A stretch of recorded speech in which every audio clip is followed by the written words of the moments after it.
I was a little hesitant to play Attack on Titan 2. I was worried it might fall into the licensed game trap and be a quickly put together, low budget cash-in to capitalise on the popularity of its namesake. It's so hard to tell until you play a licensed game whether it will actually stand alone as a game separate from the license. While it's not all that varied in moment-to-moment gameplay across its length, and it has some performance issues, I was surprised at just how well Omega Force were able to capture the feeling of zipping around on grapple hooks and slicing up fearsome titans left and right.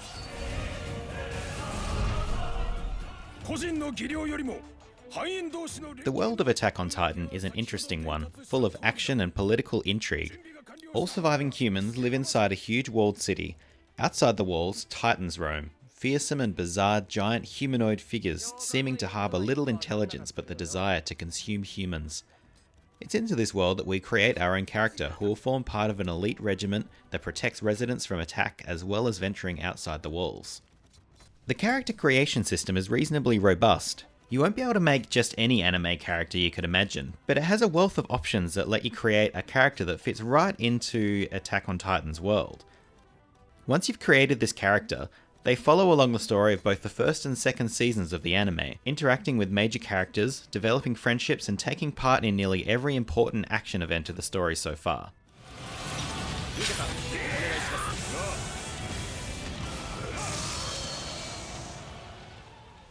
Since starting to watch the series, I'd hoped a game could capture the high-intensity action of the show's combat sequences, but had my doubts it was even possible.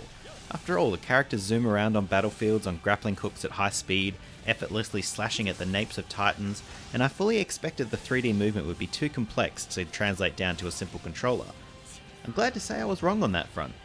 Your character is equipped with Omnidirectional mobility gear, or ODM for short, consisting of grappling hooks to shoot and swing from, and gas canisters to provide mid-air mobility. Think of it as a military-issued Spider-Man device.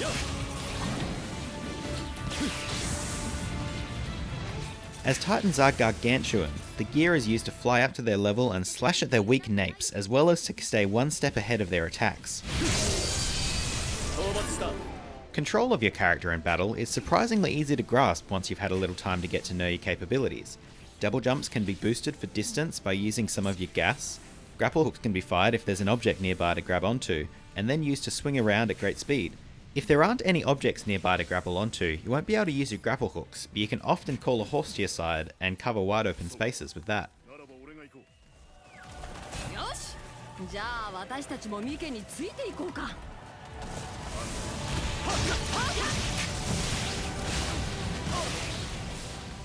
Once you're close enough to a titan, you can target one of its limbs or the back of its neck and hook directly to that part.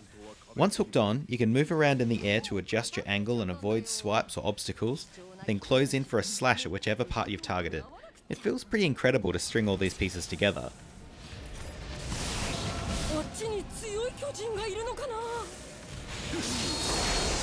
A not too uncommon situation had me riding a horse to a built-up area, jumping from it to swinging from buildings to cover more ground, finding a titan, targeting it, slashing at its nape, swinging away, and calling the horse back while it's in midair so it's waiting for me as I land ready to gallop to the next target.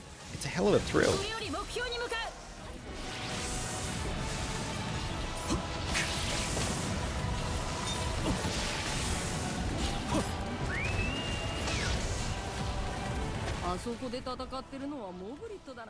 There's more than just direct titan combat in action scenes too. More than just simply slashing through the nearest target and moving on to the next, each battle in A.O.T 2 is a fight between competing priorities. You need to manage your blade and gas reserves as blades break and gas runs out. You can restock these resources by building bases that generate more of the resources over time. You can build automated or manual artillery to provide fire support in battles, mining bases to obtain precious equipment upgrade materials, and a bunch of others.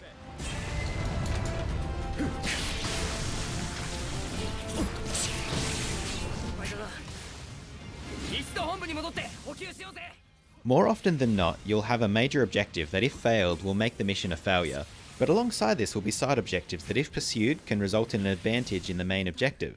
If you attend to distress signals, you'll be distracted from the main objective but often gain some new scouts to fight alongside you, as well as resources to construct more support bases. Having scouts at your side is important, as they can be commanded to support you through special actions ranging from simple attacks and temporary attack buffs, to launching a huge net which can capture a Titan to disable it, and be later used as a research subject. All of these competing priorities keep battles exciting, forcing you to make split-second decisions in the heat of combat.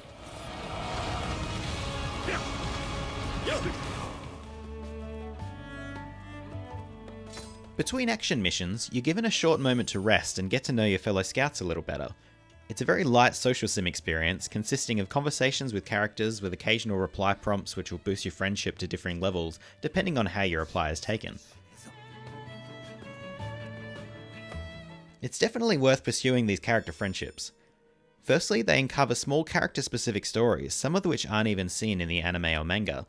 And secondly, they'll unlock skills which you can assign to your characters for stat boosts and new abilities in battle. During this downtime, you can also use acquired materials to buy new equipment, upgrade the stuff you already have, as well as influence political dealings by cashing in your earned respect in battle to push for things like mandated rest periods to boost morale, or upgrade base towers for future battles.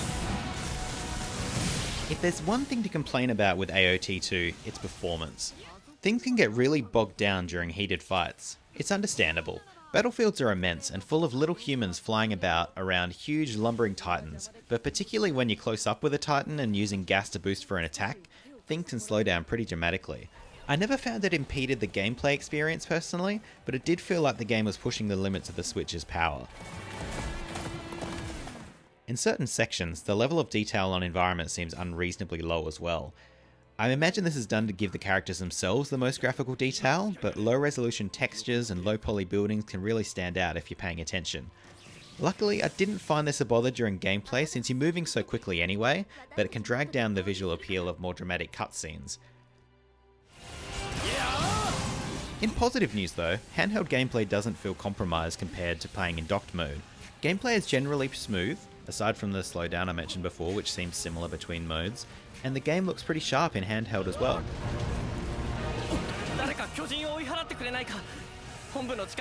I've really enjoyed the Attack on Titan anime, and I think that helped me to appreciate the game a whole bunch more.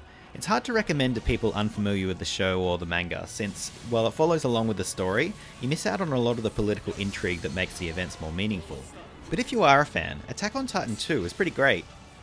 There's something genuinely awesome about controlling my own anime dude alongside characters from the show, and playing a decisive part in its iconic battles. It won't make the third season come any quicker, but Attack on Titan 2 is a fantastic way to relive the story so far. For more on Attack on Titan and anything else Switch and Nintendo, check out vooks.net. It's like books but with a V. And thanks for watching.